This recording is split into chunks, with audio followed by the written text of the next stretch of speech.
Communist. आप जो इशारा कर रहे हैं, जिसको मोदी जी ने हाईजैक कर लिया, वो वक्फ बोर्ड का जो कानून था 2013 का, वो तो 2014 के पहले बना। उस वक्फ बोर्ड के कानून में यह है कि वक्फ बोर्ड कमेटी अगर किसी भी लैंड को कह देगी कि ये लैंड मेरी है, तो आप उसको प्रोटेस्ट ही नहीं कर सकते हैं, कहीं भी नहीं कर सकते हैं प्रोटेस्ट। ये कानून बन गया। ऐसा कानून होता है वक्फ बोर्ड, कितना भयावह कानून है आशुतोष जी। अगर वक्फ बोर्ड का कंपोजिशन देखिए, सभी मुस्लिम्स हैं, ऑल आर मुस्लिम्स। मैं किसी के खिलाफ आरोप नहीं लगा, लेकिन कानून किसने बनाया? कांग्रेस पार्टी ने बनाया, जमीन छीनने के लिए। जैसा वो कहते हैं ना, एक पर्टिकुलर वर्ग का पहला अधिकार है, वो उसके अनुसार ये कानून बना। वक्फ पार्टी अगर आपके घर पे आ जाए और बोला कि ये घर वक्फ की है, आप कुछ नहीं कर सकते। आपके पास अपील कहाँ है? कोर्ट में नहीं है, उन्हीं के पास, और मतलब वक्फ के पास ट्राइब्यूनल है। उसमें मेंबर कौन है? वही 5 आदमी मुस्लिम्स है। अगर उन्होंने नो कर दिया तो आप अपील भी नहीं कर सकते, तो आपकी जमीन चले गई। आप सोचिए, ये भयावह रूप लिया। तमिलनाडु में गांव का गांव उन्होंने बोल दिया कि वक्फ का है, जबकि वहां पे 500 साल से एक मंदिर थी, उन्होंने बोला कि वो मंदिर हमारा वक्फ का है। भाई 500 साल तो वहां तो पहुंचे भी नहीं थे वो। तो वक्फ का तरीका अपनाकर जो इतना गैर कानूनी है, आपका जमीन जायदाद छीनने का, ये जागता उदाहरण है। तो इसीलिए कांग्रेस डर रही है, उनके इस क्रांतिकारी स्टेटमेंट के साथ कांग्रेस नहीं खड़ी हो रही है, इसीलिए आपको लगता है? जी, कोई भी तर्क संगत व्यक्ति इनके साथ खड़ा नहीं हो सकता है, क्योंकि इन्होंने देख लिया ना, आपके पास इतने सारे उदाहरण है कि कांग्रेस का हर नीति केवल लूट की नीति होती है, और इससे ज्यादा कुछ नहीं। भाई गरीबी, पहले तो नेहरू जी ने क्या किया? You see, it is the usurp coup without firing a bullet. प्रधानमंत्री के कुर्सी को हथिया लिया बिना एक भी वोट पाए। गांधी जी ने, सरदार वल्लभ भाई पटेल को वोट मिले थे ना 12, और इनको एक ही वोट मिले थे, फिर भी इन्हें प्रधानमंत्री बन गए। वहीं से शुरुआत हुई लूट की, सत्ता की लूट, एक्चुअल पॉलिटिकल पावर की लूट थी वो, जो कि आम जनता या लोकतंत्र के मन के विरुद्ध था। वहां से शुरू हुई। उसके बाद उन्होंने कितना लूट लिया हम तो जानते, एक के बाद एक स्कैम होते आया है, और हर बार वे नारा होता है कि हम गरीबी हटाओ, गरीबी हटाओ। अरे सब गरीब तो मर गए, फिर भी गरीबी हटाओ। गरीबी कैसे हटाएंगे? गरीबी योजना से हटती है, इंफ्रास्ट्रक्चर डेवलपमेंट करने से। तो आपका ये कहना है कि राहुल गांधी का जो ये नारा है कि हम डिस्पैरिटी खत्म कर देंगे, पूरे देश में एक्सरे करेंगे, उस एक्सरे की जो उसके जो बैलून है उसको मोदी ने पिन कर दिया, फट गया। मोदी के सामने नहीं चलेगा ये बैलून, ये कभी नहीं चल सकता, क्योंकि जो इकोनॉमिक का फंडामेंटल लॉजिक्स है, जो कम्युनिस्ट नहीं समझते, सब बराबर हो ही नहीं सकते।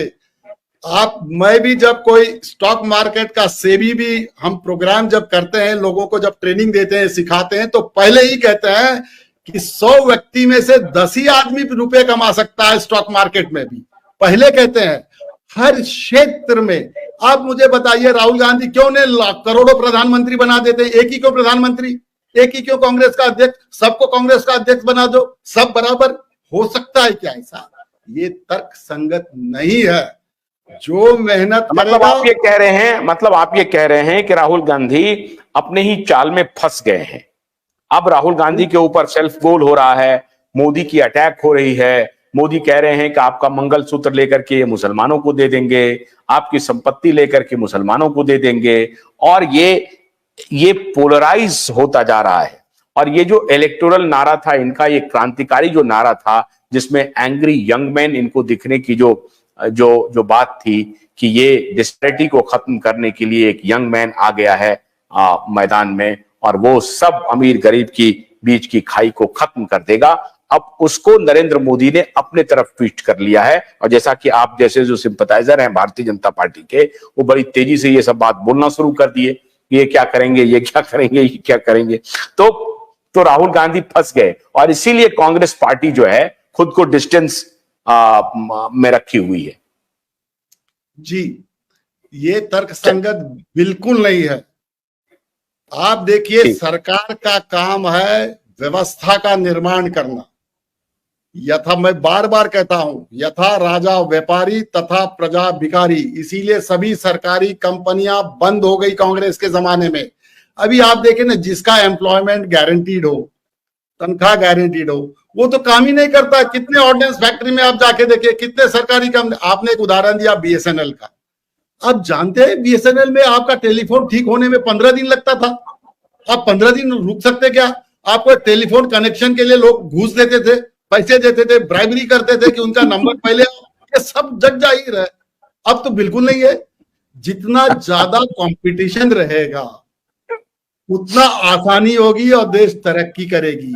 अभी एक बात और आपको मैं बताता हूं, बड़ा आसान सा बात है, इसी मोबाइल सेक्टर और टेलीफोनी पे आप देखिए, सरकार ने बहुत बढ़िया टेलीकॉम सेक्टर की पॉलिसी बनाई है। 3 प्राइवेट प्लेयर्स, 1 सरकारी प्लेयर। इससे क्या होगा, अगर मान लीजिए केवल अंबानी और एयरटेल रहे तो दोनों मिल गए, डुओपोली हो जाएगी और अपना दाम बढ़ाते चले जाएंगे। इसीलिए सरकार ने क्या किया, नहीं 3 प्लेयर्स होने चाहिए। तो वोडाफोन आइडिया पर सुप्रीम कोर्ट की बहुत बड़ी मार पड़ी। उसमें वोडाफोन की कोई गलती नहीं थी। जब उन्होंने आइडिया के साथ और सेलुलर कंपनी का अधिग्रहण किया था, तब एक एजीआर ड्यूज का आया था, वो कोर्ट में था, तो हायर लोअर कोर्ट में जीत गया था वोडाफोन कंपनी। लेकिन सुप्रीम कोर्ट ने एक ऐसा फैसला दिया था जिसपे 60,000 करोड़ का उनको चुकता देना था। तो स्वाभाविक ही कंपनी के पास जब 10,000 करोड़ होगा तो 60,000 करोड़ कहां से देगी? तो उसने कहा कि हम इसको बंद कर देते हैं, बैंकरप्सी में डाल देते हैं।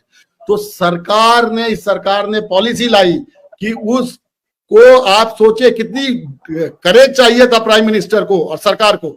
उन्होंने पूरी जो इक्विटी, उनका जो डेब्ट था उसको इक्विटी में कन्वर्जन करके 10 रुपए के शेयर में सरकार ने ले लिया, जिससे कि वोडाफोन आइडिया पर भुगतान कम हो गया और सरकार भी 33% का उस पर स्टेक होल्डर बन गई, शेयर होल्डर ओनर बन गई।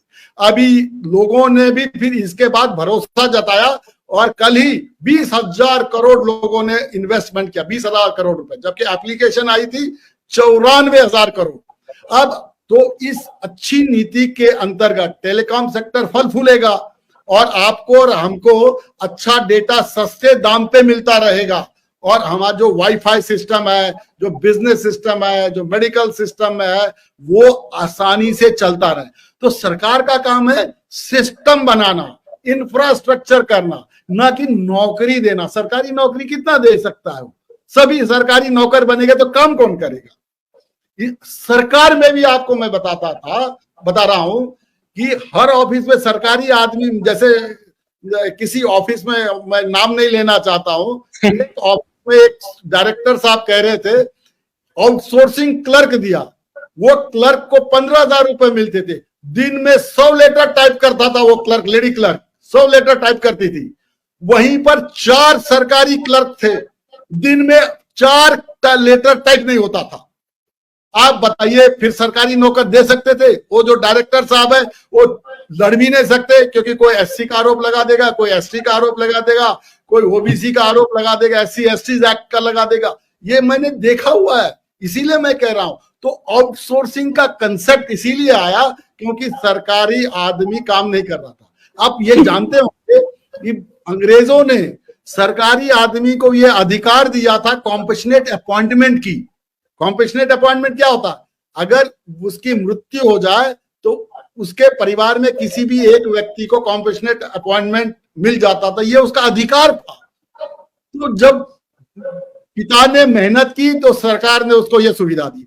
पुत्र को मुफ्त में नौकरी मिल गई तो पुत्र ने काम करना छोड़ दिया। तो भाई सरकारी अधिकारी को तो काम करना है ना, काम लेना है।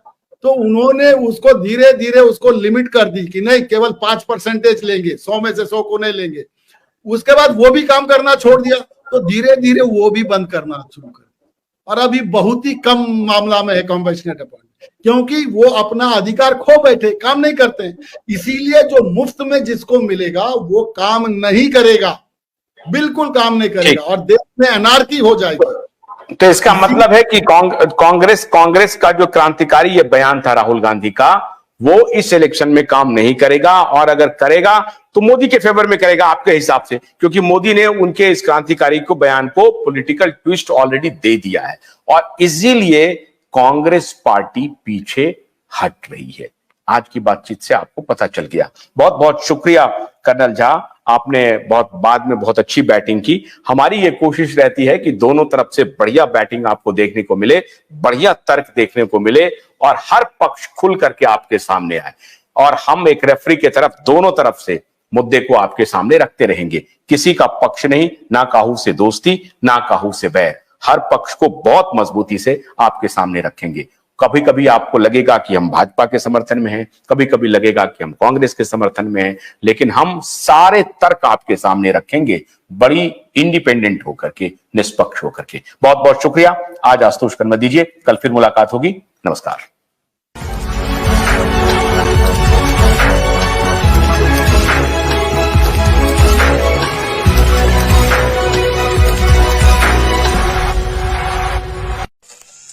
गन्ने की कड़ी बुनियाद, जिसे मराठी में खुडक्या और कुछ उत्तर भारत के क्षेत्रों में खुटकी भी कहा जाता है, उसे केवल भोलानाथ का 2-in-1 बैटरी ऑपरेटेड हार्वेस्टर कम ब्रश कटर आसानी से और बिना रुकावट के काट सकता है।